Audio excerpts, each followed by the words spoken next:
giving you basically a heads up about what the future of influencer marketing is. We will actually be taking a little bit of a different road, but telling you how influencers can actually help us predict a little bit of the future in terms of where brands are heading, in terms of their popularity and how much they are loved by consumers.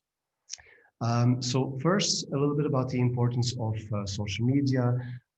There are now almost 4 billion users, social media users worldwide.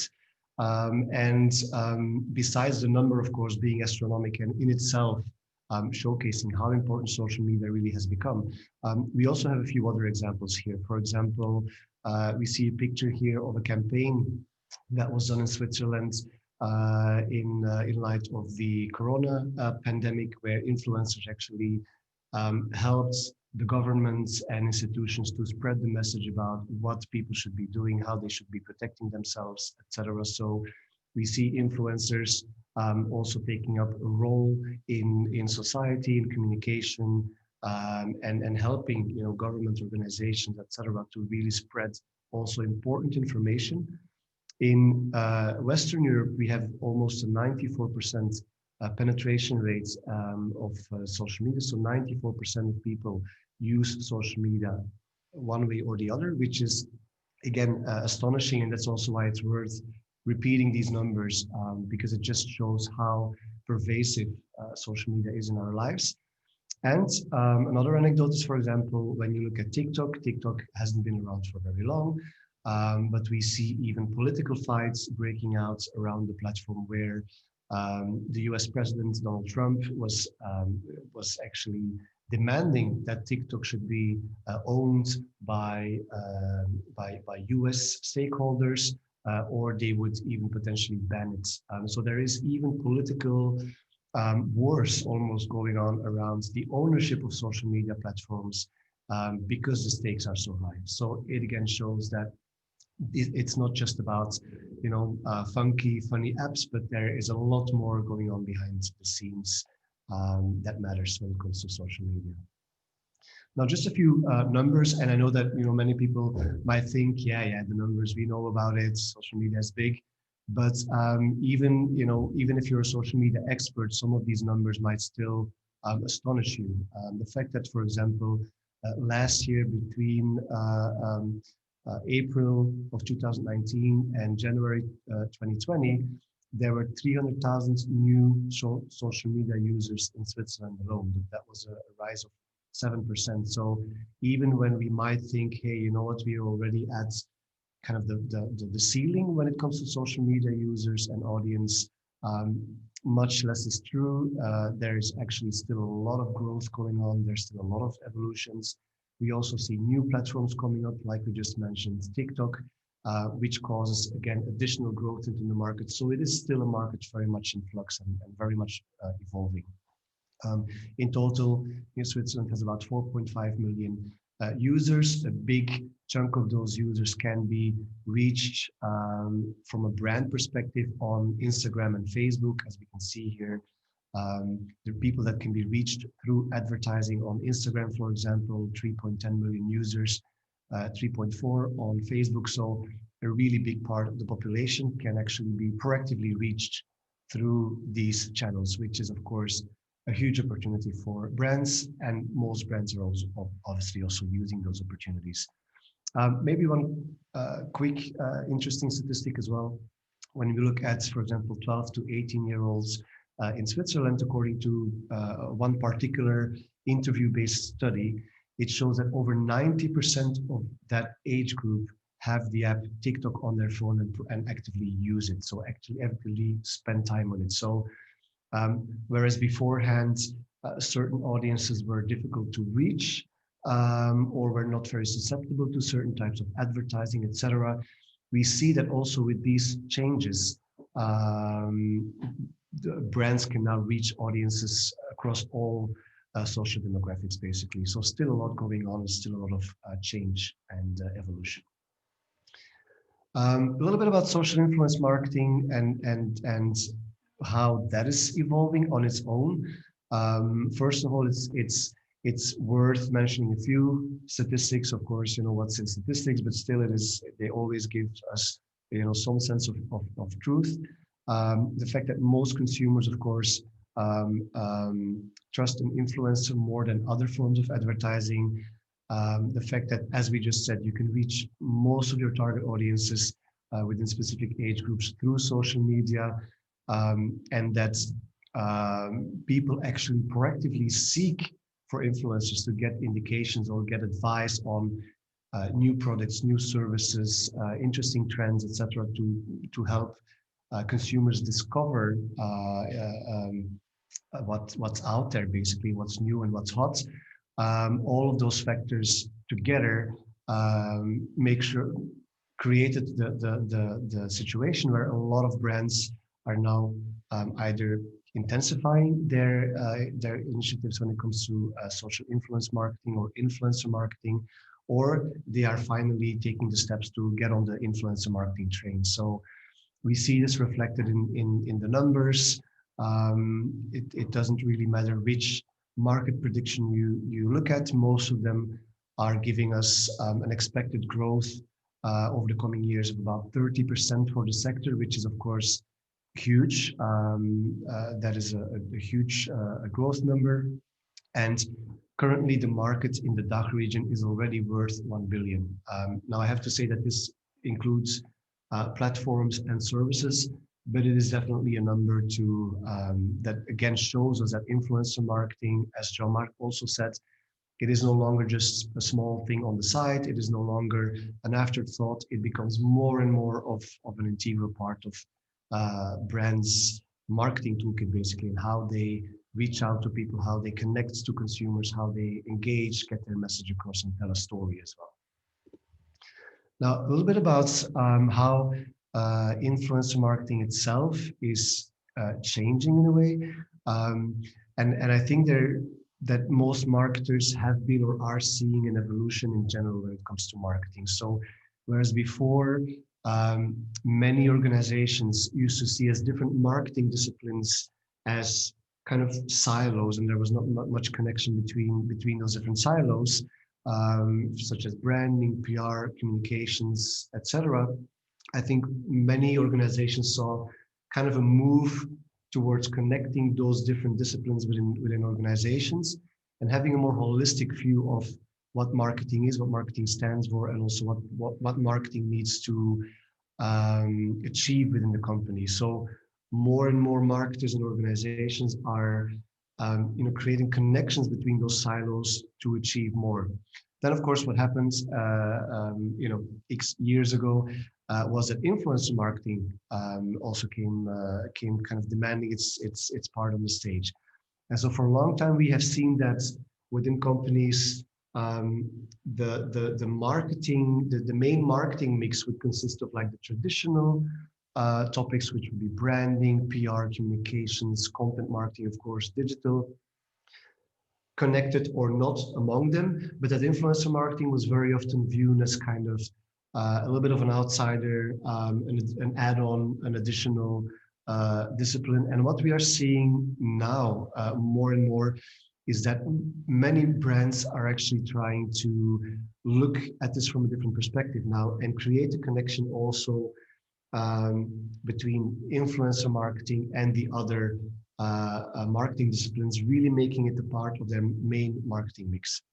And that's also, of course, one of the beauties of the influencer marketing as such, is that because of certain characteristics, which I will come back to in a second, it is also highly complementary with these other marketing disciplines. So more and more organizations are connecting the dots really when it comes to marketing and their marketing mix. Now, we also see that there's even a trend to take it a little bit further and really allow influencer marketing or the discipline in its own to interact and provide feedback to other areas in the marketing domain and vice versa.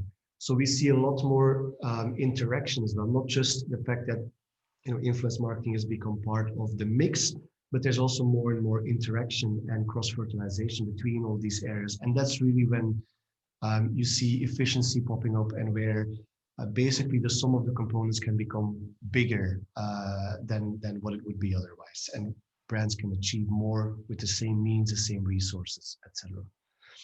Now, what makes influencer marketing so popular? What has contributed to this fast growth and the growth that we are still expecting over the next years and hopefully for a long time to come, of course, are a number of factors, but definitely some of the most important factors are the authenticity and trust.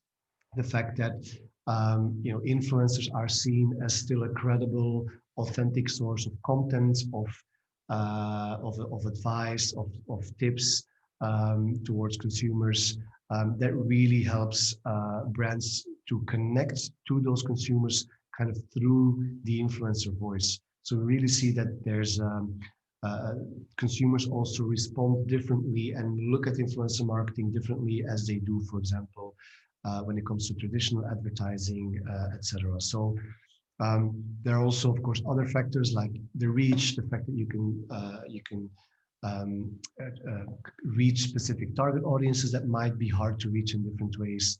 The fact that influencers are usually very effective in storytelling and also bringing emotion to the table in that storytelling, and that they have a closer connection to their communities, which again makes their message more easy to absorb and makes them connect more to the audiences. Now, here are a few very quick examples on different things that can be done with influencer marketing and how creativity and authenticity really plays a role in this area. The first one is a campaign, for example, with Elvira Legrand, for Evian, where the whole concept was based around the circular economy, sustainability, etc. And the campaigns was basically to promote the bottles that are made from other bottles, so recycling, circular economy. But at the same time, the influencers were, for example, in this picture, Elvira was wearing entirely clothing that was also secondhand, and so she had a little quiz with her audience, saying, "Hey, you know what? Which of these things do you think are secondhand?" And then eventually she said, "Oh, you know what? It's all secondhand." As a part of the campaign, Evian also gave away a voucher for a secondhand e-commerce portal in Switzerland. So really, the whole concept was focused around that central idea. Then the second campaign for NZZ, where Fabio Zerzuben was basically promoting how, depending on your preferences, you can follow the news print, traditional style, or on the app on your phone. And here, this is actually a picture with his dad, where kind of, you see the two generations together, and one is reading the traditional newspaper while the other one is on the app, and they are discussing and exchanging, views and information. So it's a really nice emotional campaign as well.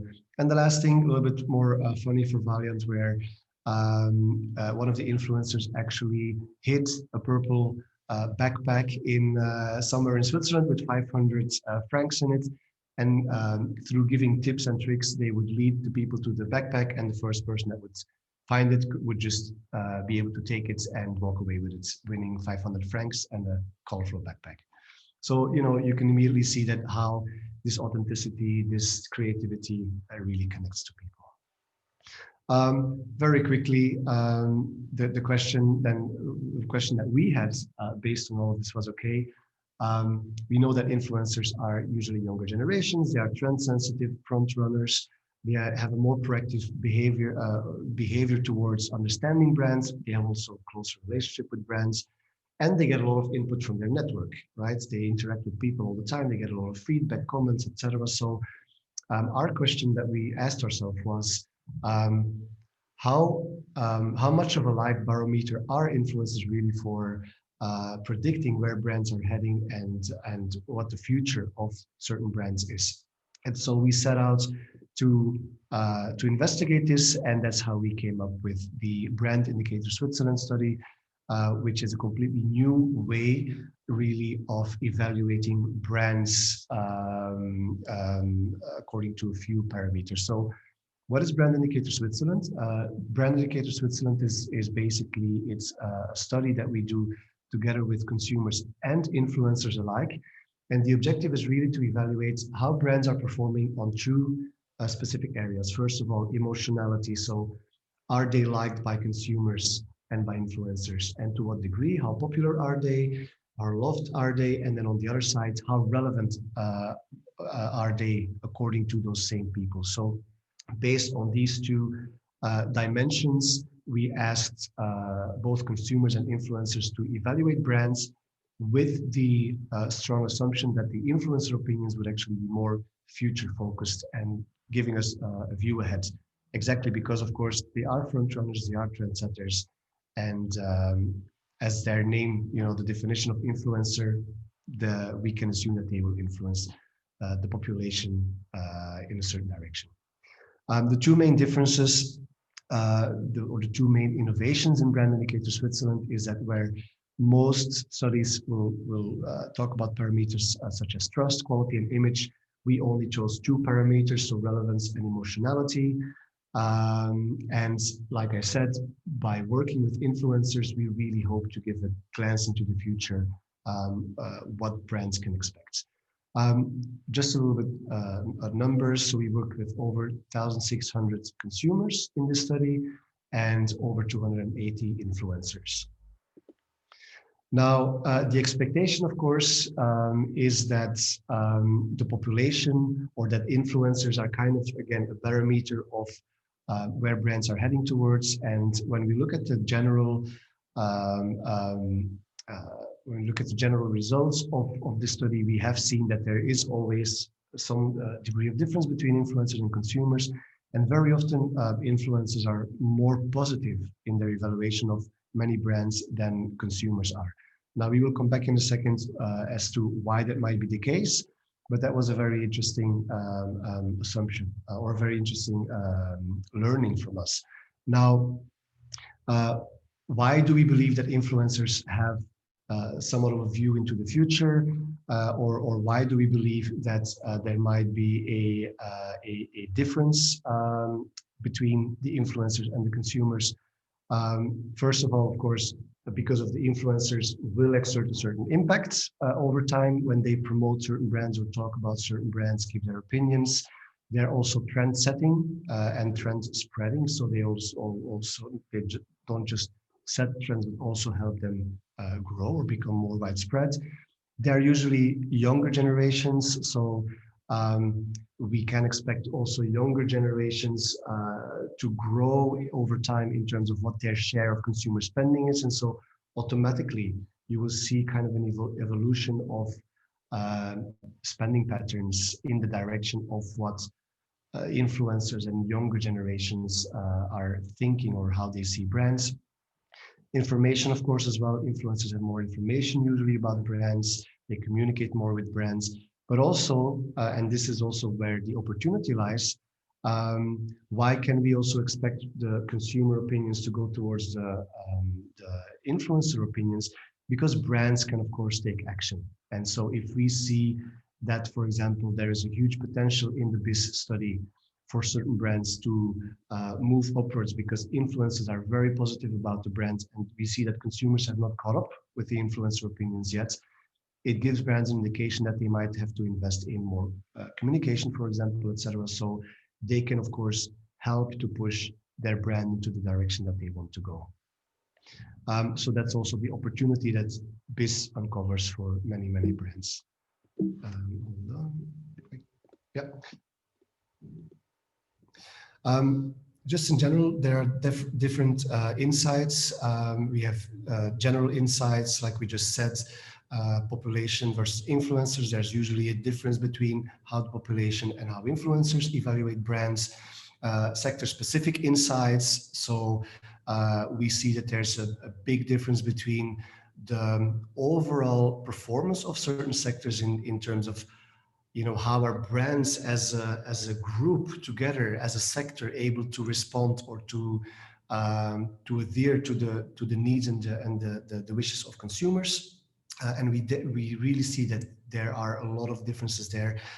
Some sectors seem to perform very well, with many brands being in the upper quadrants, being loved and seen as relevant by consumers, whereas other sectors seem to be struggling a little bit, or seem to have a more outspoken competition between the different players.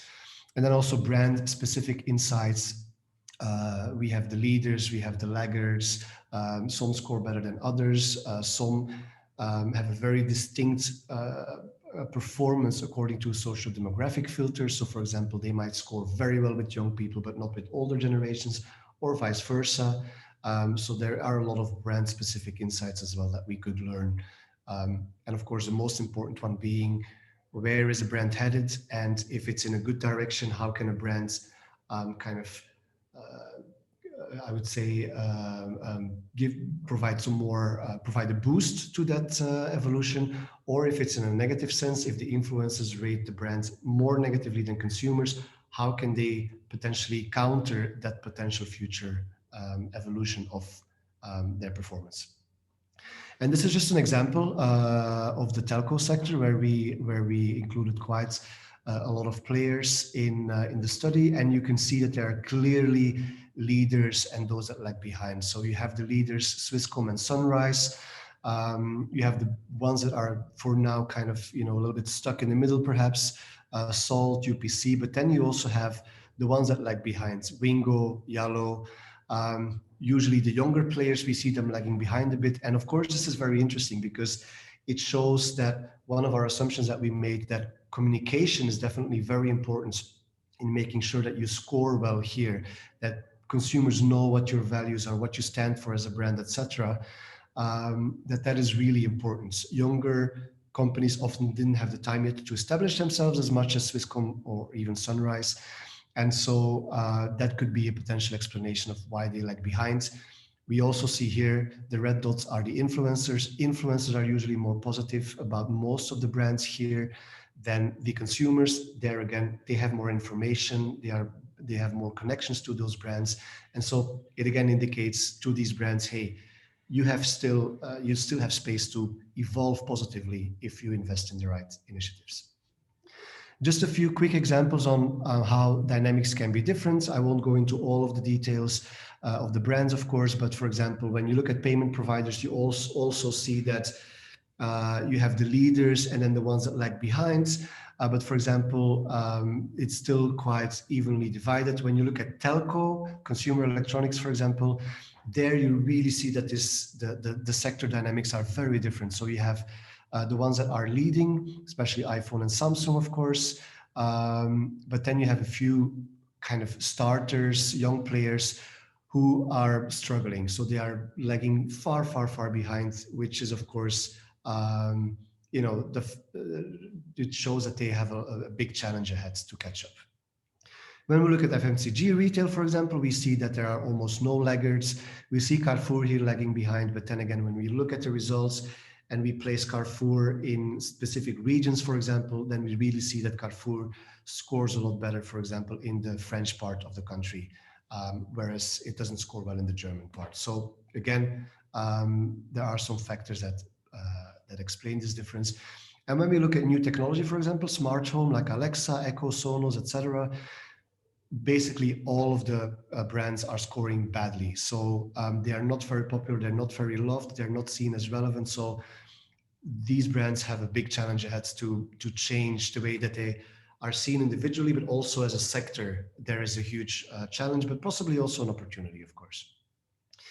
And just a short example of segmentation. So here we see the mobility sector, where we see that Uber in general by the population is rated quite negatively on both emotion and relevance, whereas influencers are a lot more positive. Now, we know that in Switzerland, Uber is perhaps lagging a little bit behind if we compare to other places like, let's say big cities like London, etc. Uber is a lot more popular there, is a lot more I would say vested as well. It's a lot more used. So here we can really see that we can expect Uber to evolve towards the evaluation of influencers over time. But of course, they will have to invest in that. So the potential is huge, it's there, but Uber will have to invest to make that happen.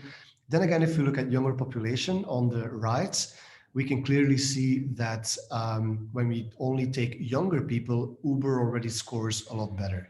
So this is also again an indication that Younger generations are more positive as they are a growing section in the consumer community. Of course, we can expect Uber to really rise and evolve in the direction of the influencer opinion. So again, it kind of shows us that yes, these influencer opinions, they do give us a glance into the future.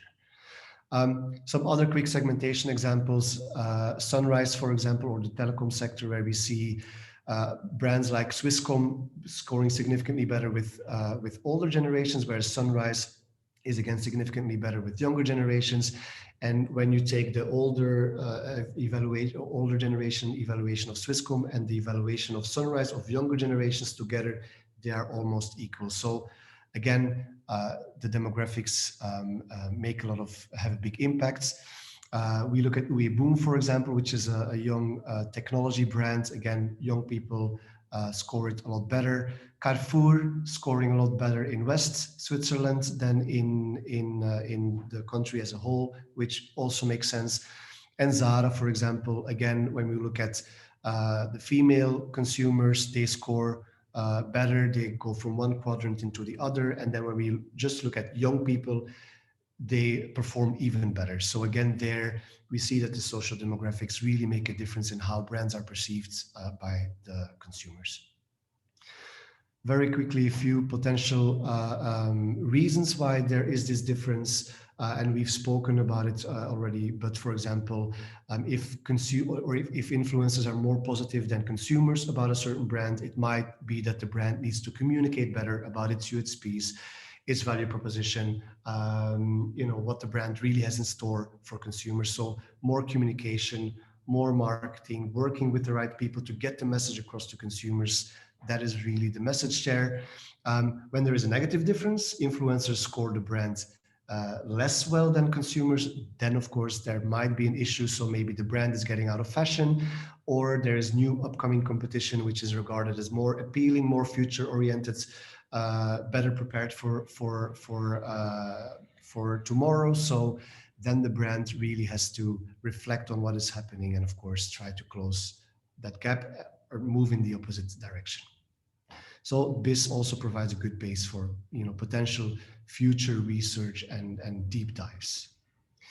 Very quickly on the power brands for consumers, it's very much mixed between. So these are the brands that score best on both the variants, so emotionality and relevance. We see that it's really a mix between Swiss and international brands, technology, food and beverage. Those are really kind of the leaders. We have some exceptions with MasterCard, for example, but these are really the leading brands according to consumers. And then when we look at the top performers according to influencers, we see a little bit more technology popping up. We see a little bit more social media or media in general, Spotify, Instagram, WhatsApp, etc., Google, Apple. So we see that technology brands probably have a tendency to become even more popular in the future and get into the top 16 of brands. For more information, we have the brandindicator.ch website. So there you can also download kind of a report to have a deeper dive. So then we go over to influencer marketing in practice with Martina Kleber from Universal. As Jean-Marc also said, Martina has worked with influencer marketing for years now. So we are very happy to have her speak today, and of course, to hear from her how influencer marketing has worked so far at Universal. Martina, welcome. Welcome. Thank you very much, Yuri, for the warm welcome, and thanks for having me, GFM and Influencers. I'm very excited to be here and hopefully share some interesting insights into what influencer marketing is, can be, or should be. Absolutely, it's our pleasure. So the way, just for the audience, the way that we will move forward now is we will have a bit of a Q&A with Martina. We have prepared 4 questions based also on what we know would be relevant for most of you, which questions you might have in mind. And so, yeah, let's start. Hold on. Okay. So first, Martina, I think it's a little bit more of a personal question from a universal point of view, but what does social influence marketing mean for Universal? Yes, well, we've been testing influencer marketing as a tool from very early on, and we've run campaigns over the last 5 years approximately. So I think it's fair to say we've had our share of failures and successes. And to answer your question, I think first I do have to elaborate a little bit on how we phase our marketing campaigns. Now I've gone over the list of participants today, and it's a rather heterogeneous group of brands. So you might be here because you're wondering what influencer marketing can do for you and your brand. You might have doubts if your brand is a good sell for influencer marketing. So let me tell you a little bit how we do it and what difficulties we face as a brand with our product. We do not promote Universal Pictures as a brand, but rather single titles or a series of films, so-called franchise. For example, Fast and Furious films, most of you will probably be familiar with these films, or then a group of films by the same producers, for example, such as DreamWorks Animation or Illuminations, or for the horror fans among you, the Blumhouse films. So this means our marketing campaign length generally ranges from 3 to 6 or 8 months. There might be exceptions where it's a bit longer, but usually we don't have the time and means to build up awareness for each title over a long period. So our campaigns usually kick off with a first trailer to raise awareness for a certain title, then maybe reactivating fans and addressing our core target group, and then a second trailer closer to release to increase confirmed interest, release additional AV material, and during the media campaign, then pre-booking a few weeks before release, theatrical release, of course, and a sustained phase. So this leaves us with very little time to reach our target group and realize conversion into ticket sales, although this is not a main goal now for social media, for social influencers, but of course, for us, a relevant goal. If you listen to experts in the field explaining why and how social media and with it social influencers kind of have replaced the common gatekeepers between brands and consumers, and pair it to recent studies like the one we just heard about on ad reception and also the perception of targeted social media ads amongst the younger target group, then influencer marketing can potentially be a very powerful tool. For us, this means influencer marketing as an integral part of our marketing campaign provides us with an opportunity to promote an experience rather than a product. And this in the most emotional, personal, and credible way that is widely accepted by a younger target audience. Good. Thank you very much for that. Very insightful. Now you've kind of touched upon it already a little bit, but we would like to zoom in a bit more on the place of influence marketing in your marketing mix. So, how important is influencer marketing for you, and where do we fit in that whole marketing mix? Yes, as mentioned before, influencer marketing has its strengths, and I guess each brand has to find out where in your campaign it works best. Through the many years we've experimented with and implemented influencer marketing in our mix, it has proven to be a very effective and efficient way to reach out to what we call our persuadable audience. This is usually a group that is harder to reach with linear TV, with maybe a shorter attention span, but with a great acceptance of personalized and targeted advertisement. So when looking at our marketing funnel, experience from previous campaigns has shown that influencer marketing usually works best from a second trailer to release and then maybe a few days into the sustained phase. So it's not for the first phase when you just want to raise awareness, but more a powerful tool to confirm interest. After first trailer, maybe support pre-book, encourage a good word of mouth with, for example, money can buy activations, and of course also towards the end of the campaign to drive conversion, although this is usually not, as I said, our main goal for these kind of campaigns. That being said, it is never a standalone measure. So for the best outcome, it has proven to be crucial to carefully sync the timelines between our media campaign and our influencer campaign.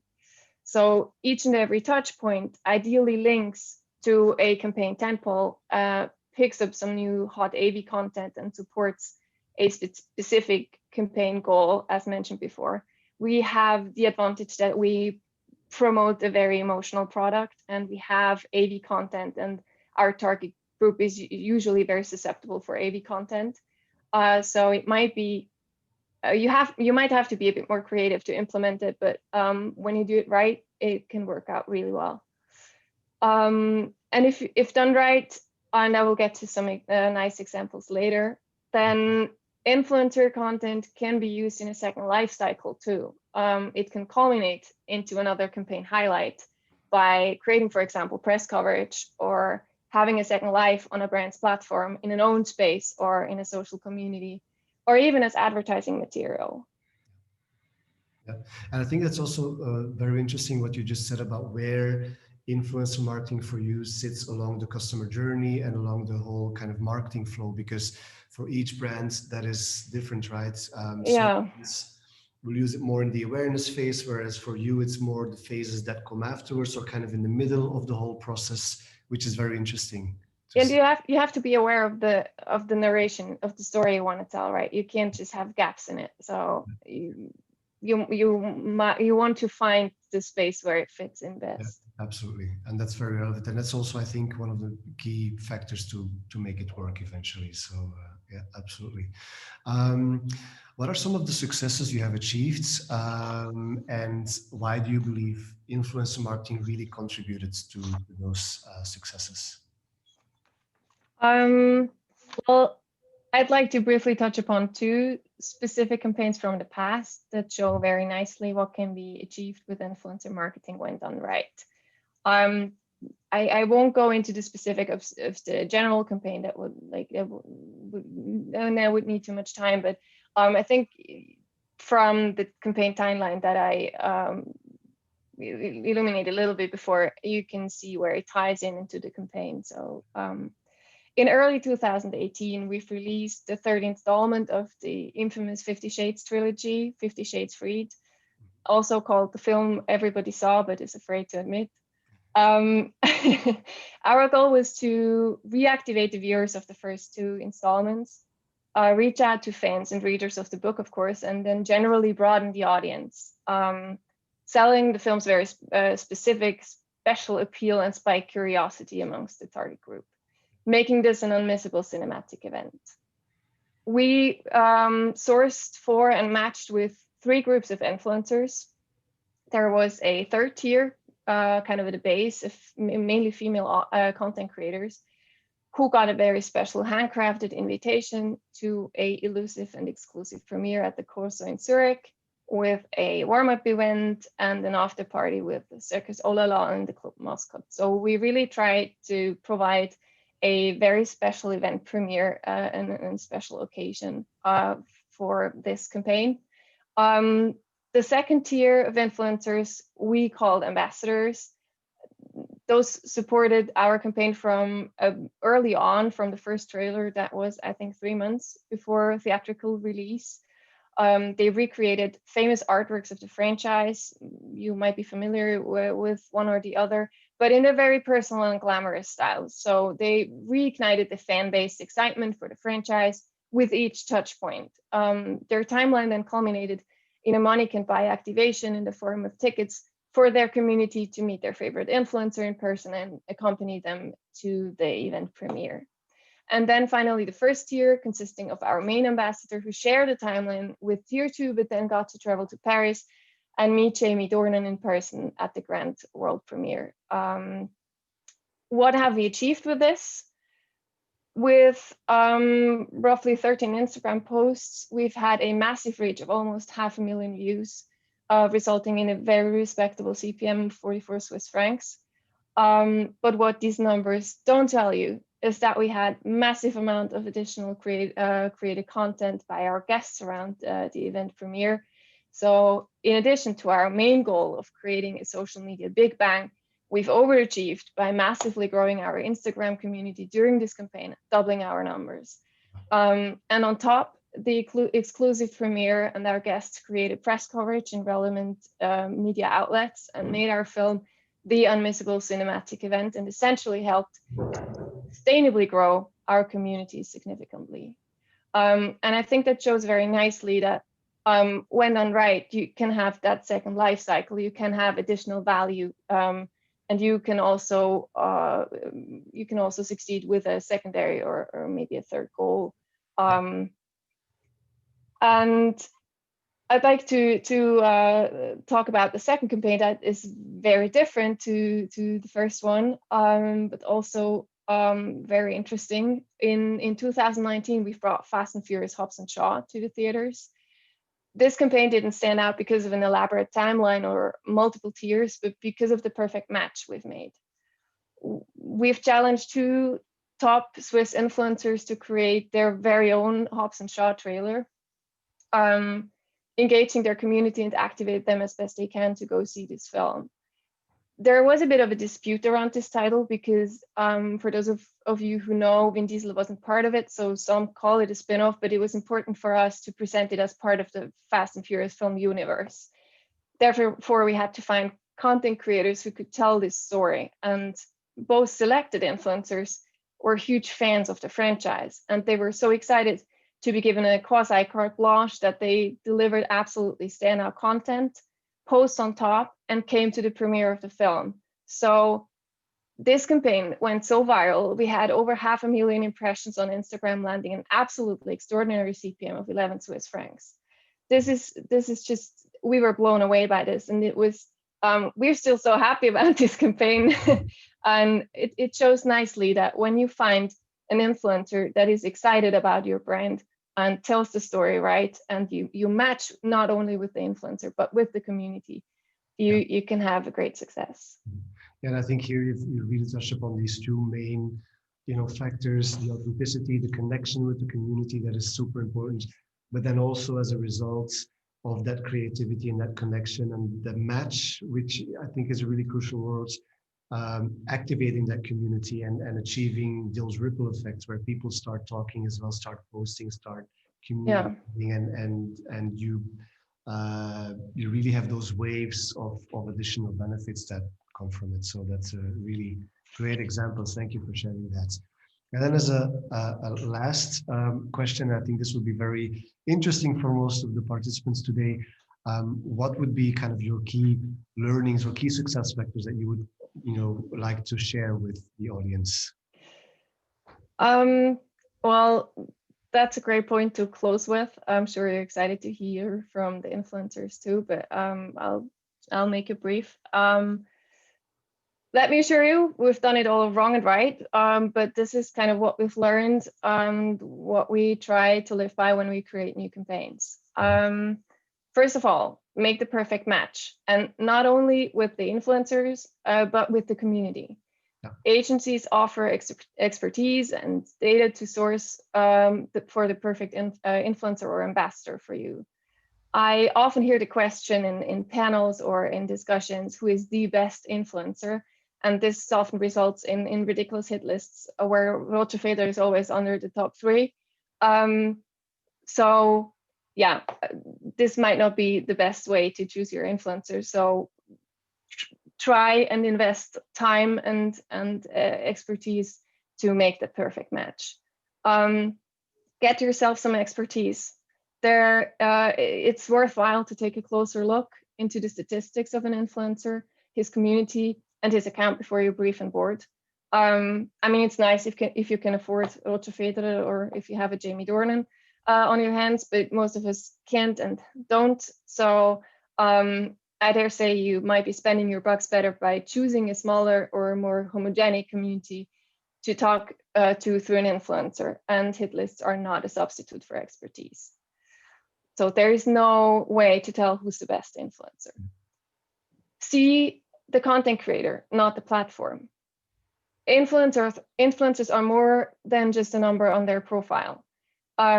Use the expertise and the creativity that content creators are able and willing to bring to the table. Mm-hmm. They know their community very well. Give them a precise briefing, but as much freedom as you can. Influencers are not a media buy. And of course, you can get them to do exactly what you want. You can get them to say a nice slogan into the camera, but Communities can be very harsh with content creators who do that. So if an influencer tells you my community won't accept that, then listen to them. Maybe I have a better idea, but maybe they're not the perfect match. Let them do what they do best. Don't tell them how to do their job. It's a common misconception that influencer marketing is best at selling sneakers and Lindt chocolate on Mother's Day. But influencer marketing has a massive potential to sell complicated brands and experiences, as well, as our example of Universal Pictures shows. Of course, you can sell laundry detergent or blow dryers through influencers. We all know how that went.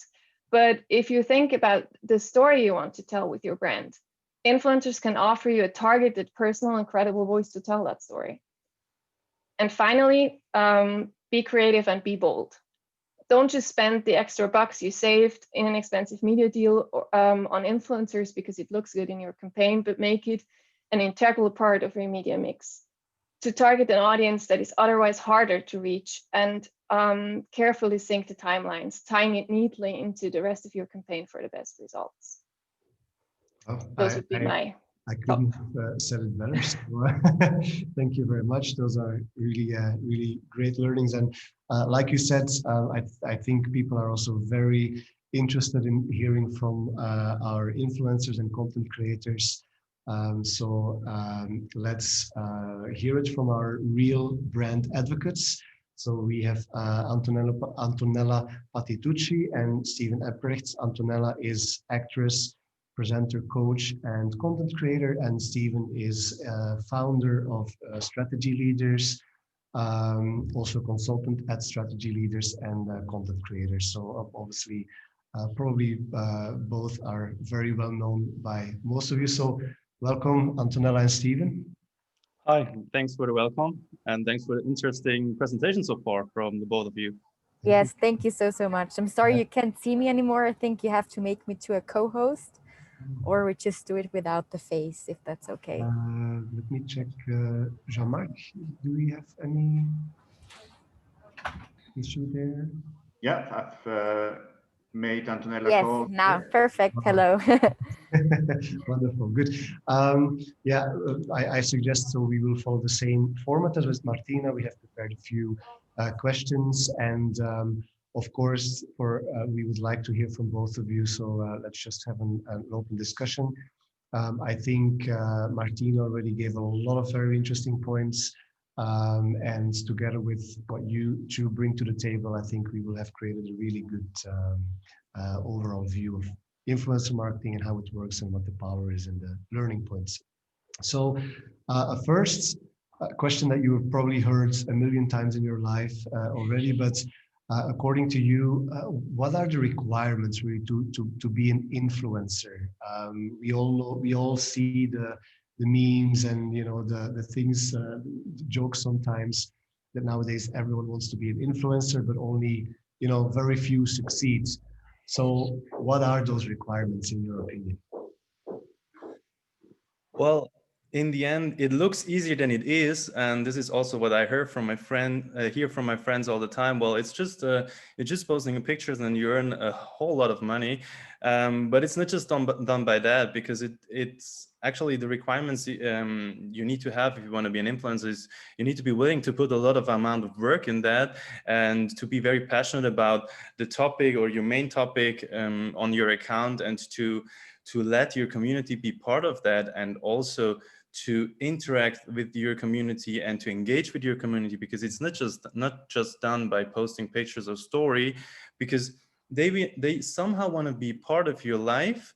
And this is also the most important benefit an influencer has in terms of marketing for brands, because we can reach our community on an emotional level, also with brand deals or with brand campaigns, which is difficult for brands to reach on usual media campaigns. And I think that's the most important requirement, and also to build up trust and credibility towards your community.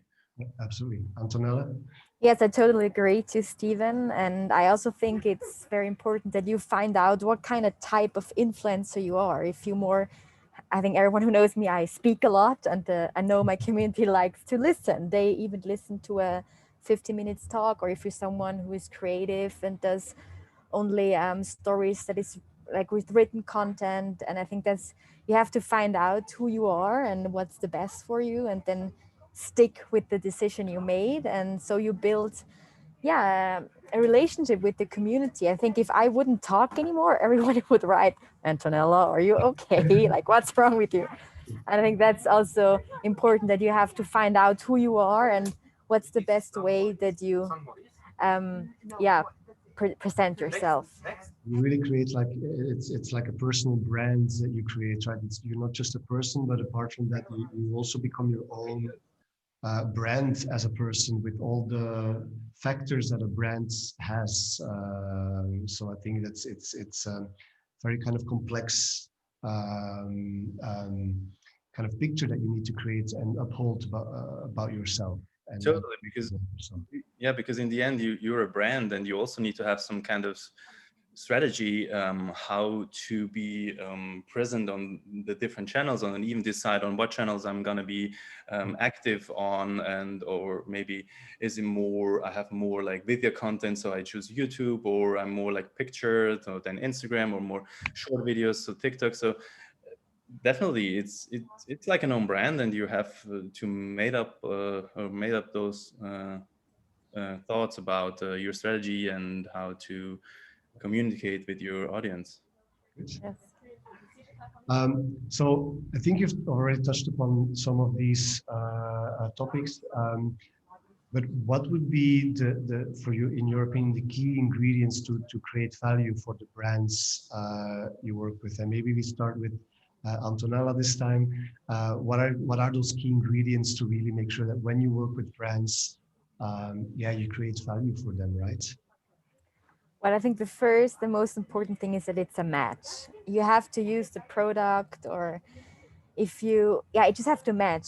Because I believe all the people or my community can feel if I'm just doing it because someone offers me money, or if I really use the product. So I think that's the first thing. And the value you can give to a brand is that you make the product that you use, and you tell your own story. You put an emotion behind the product. It's not just an Emmy Cafe Latte. It's how you use the Emmy Cafe Latte, and when I wake up, I need that coffee, otherwise I can't work. So you put a story behind it, and you give the product a face, and you make it like it. For me, it's always, the product is just a picture, and with you and your story makes it like a whole movie. And so the people can relate on your story. And I think that's, even if you have 20 influencers and it's the same, let's put again the Emmy Latte Cafe, I'm sure my story is completely different than Steven's stories, and Steven's stories is different than maybe Francisca's stories or whoever's. And I think that's the value you can give. Like, it's your story, your own opinion. Yeah. Steven, would your... I totally agree. And the value you can give or create for brands is you give a brand a different approach, and an emotional approach, or a different approach also how to communicate about the product or about the brand. It's not just like copy paste the media and marketing strategy to another marketing channel, because it's the influencer is get in touch with the brand, get in touch with the products, make up his own stories, and think about how to implement in this daily life, and how to create a story which is credible and which is suitable for him or herself. And this is such a way more credible way for a brand to communicate about a product or about a brand than just putting their slogan or their product picture again on a different marketing channel. Yeah, absolutely. Well, very interesting. You kind of already touched upon it in the previous answers, both of you, and I've also mentioned the word a number of times. Martina also mentioned the word many times. Authenticity, integrity, trust, those are really key ingredients of a successful, not just of a successful influencer, but also of a successful influencer campaign, and even of a successful brand, right? So it's really kind of a success factor all the way across. But how do you safeguard that authenticity? How do you, we know that influencer marketing sometimes get some criticism, or people ask questions about, yeah, but isn't it just about money or this and that? We know it's not, but of course, how do you make sure that people also know? So how do you keep that authenticity and integrity and the trust of your audience? Well, I think you just really have to be yourself. You have to stick to your opinion, or if you do, I mean, we're all humans, we all maybe say something wrong or do a mistake, then go to the community and say sorry, or change your opinion. For example, a very private example of my side, I was against TikTok at the beginning because I had a meeting with TikTok itself, and I made a official statement: I think TikTok is shit, it's just for kids, and I made fun about it. And then TikTok came again to me and said, but you're perfect for TikTok, you have to do it. Like, nah, let's see the statistics. Now they're like older. And then I made my research and I said, okay, yes, I was wrong.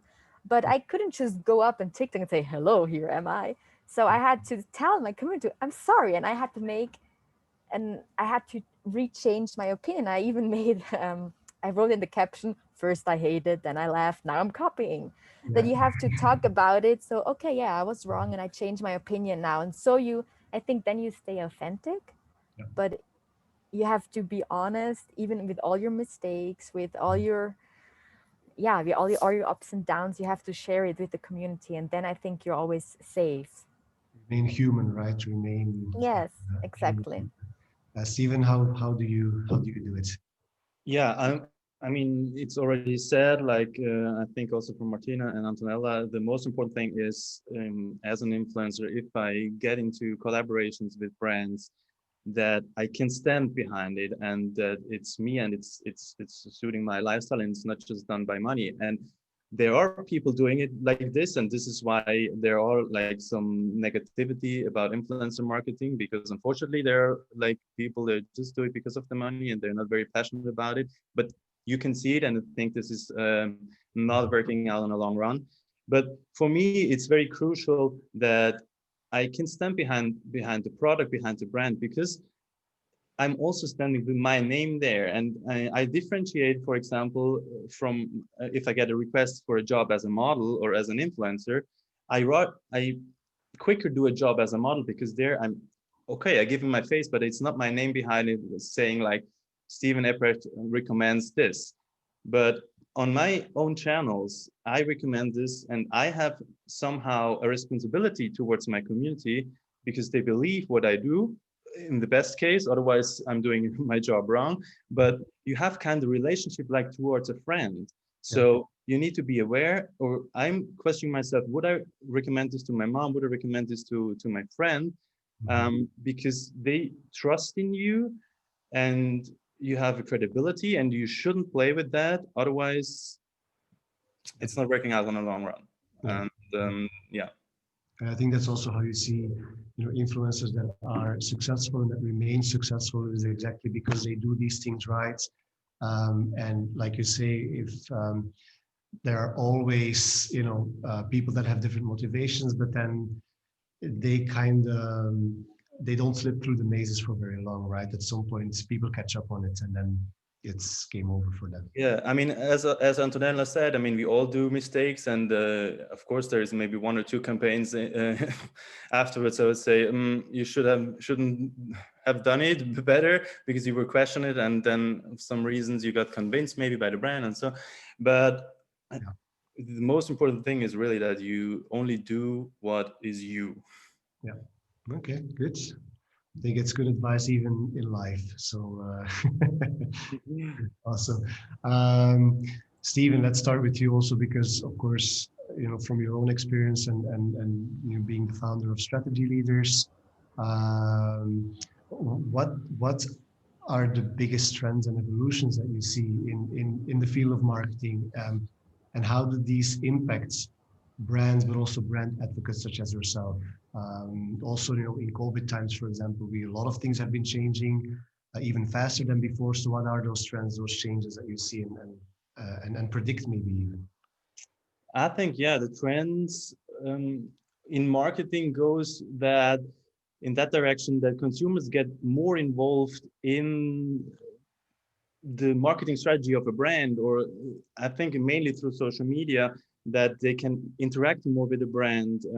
They're like, maybe there are polls or inquiries through social media channels about maybe product developments or new products, brand strategies, where they ask also the consumers or their community, and I think it's more and more online, as we can see. Or I mean, personally, I mean, I'm never watching TV, and I think there is a lot going on social media, and I think that brands and together with influencers or brand advocates should create some kind of a community. And also what I would suggest is that you take the influencers not only as an influencer and posting their own the pictures on their own channels and with just the post and the story, but try to take it into in the pictures for events, for example, if it's allowed again, of course, or for for example, I'm doing it with Foodspring, a fitness food company. I'm producing IGTVs for their channels, not for mine, about certain topics because I'm talking about something, or Instagram live sessions together with other influencers. And there are so many more possibilities working with brand advocates or influencers. And I think it goes more in that direction, that it goes a bit away than just posting pictures and stories, rather than making an influencer like a real ambassador of a brand. Yeah, I definitely think co-creation and exactly, working together with consumers, but then also at the same time, influencer marketing, as you mentioned, is also stepping a little bit outside of its box, right? So you see influencers, or which can be, public figures, but it can also be employees or brand advocates, consumers, clients.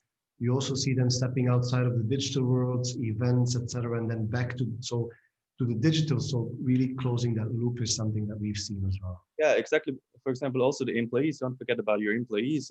We just got a request to our agency of a brand. They wanted to have us to organize a workshop for their employees to become influencers for the brand, or like how to use social media as a brand ambassador as an employee.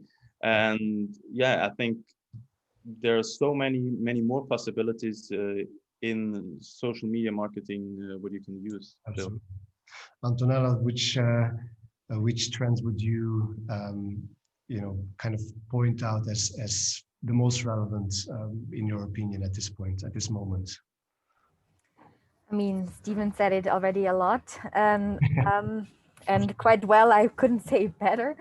But I also think you just have to also be always aware what is the new trend. Like, for example, TikTok, that you move with the trends, that you're always aware. And also for the influencer, my opinion is always to make a long term of like collaboration with an influencer, not just one post and one story. I think it's just not so authentic, and I also don't like it to do it. Like, I almost don't do like a single collaboration.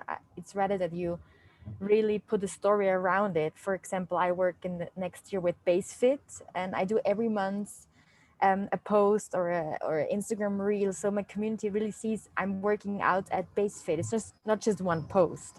I think that would be my advice. Or if I would have a brand, I would pick, let's say, 5 influencers and make a contract for 1 a year and really work out a perfect 1-year story. I think you get the most out of a campaign if you work in long term. Yeah, absolutely. So really much more focused on partnerships, collaborations rather than one-offs. So really having a relationship with the brands and being ambassadors almost, right? So I think it's definitely something that you see in it, like you said, that has a lot of benefits, not just for the influencer, of course, but also and especially for the brands. So yes, definitely. And I go to BaseFit, so maybe I'll see you there. So. Yeah. Awesome. Thank you very much for those answers. Very insightful. So I'm not sure, Jean-Marc, if we have any questions from the audience. Yes, we do. First of you, Yuri, can you go back to the URL where people can find the study? And obviously, Yuri is going to share his deck with us. The webinar is recorded, so all the participants will get the link. Then there's a question for Antonella and Stephen. Just if you does all your work come via agencies, or do brands sometimes directly contact you? And what's the mix? Stephen, if you want to answer first. Yeah, I'd say it's approximately 50-50. So half of the requests is coming through brand, or is going through agencies, and the other 50% of the requests are coming directly to us. Okay. And what kind of business? It's very different. I mean, I can't just say like fashion is always going through agency, or food is always directly. So there are big brands having their own social media marketing team in-house, so they probably then approaching you directly.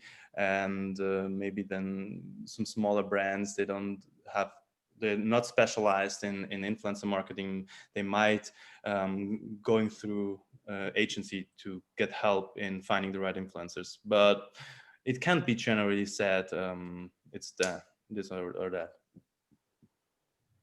At least for me. I don't know if Antonella can say something. No, she's not connected anymore. But there's a very specific question. I don't even know who can answer it, but I pose it anyway. Do you recommend influencer marketing to a fast-moving consumer goods startup brand in the business of wine and spirits? Stephen, are you a keen wine and spirits drinker? I did already.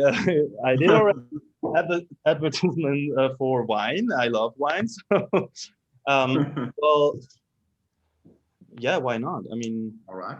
I think here also. Oh, sorry, Stephen. Oh, one thing. I mean, with spirits, it's difficult. Like the alcohol, with advertising on social media and with influencers, because I made a post about that. But wine is okay. Yeah, so there are definitely some restrictions there, of course, to be aware of, especially when it comes to really like the more liquor and the spirit drinks. But then when it comes to wine, for example, or any other products, it's really about defining your target audience and defining your personas, and then finding the people that really match your brand, that match what you stand for, that match also the kind of experiences that you want to transmit, that your brand brings to someone's life, and then choosing the right people to get that message out there. And I think working with the right influencers that touch the right communities, definitely it's a great product actually to put out there in this way. Yeah, absolutely. Great, thanks. Martina, a question for you. You work for a global company promoting global content, but if I understood you correctly, you still use local influencers. So in Switzerland, you would have Swiss influencers. Tell us a bit, why is that important, or why is that the right strategy? Why not a global influencer that you get from Universal in the US or somewhere? Yeah. Well, first of all, we are Universal Pictures Switzerland, so we are creating the marketing campaign for local theatrical releases, meaning Swiss, German, French, and Italian. So while the release dates might be close to the German, French, and Italian ones, there might be a time difference, and we create the campaign for Switzerland only. Of course, we sync with the global campaign. It's not that we're just standalone, but generally, I think for the Swiss market, it makes sense to use local influencers for credibility, for a local language, especially in Switzerland when you want to talk to a Swiss German audience or a French speaking audience. I think it's the best way to reach them is through a local influencer that literally speaks their language.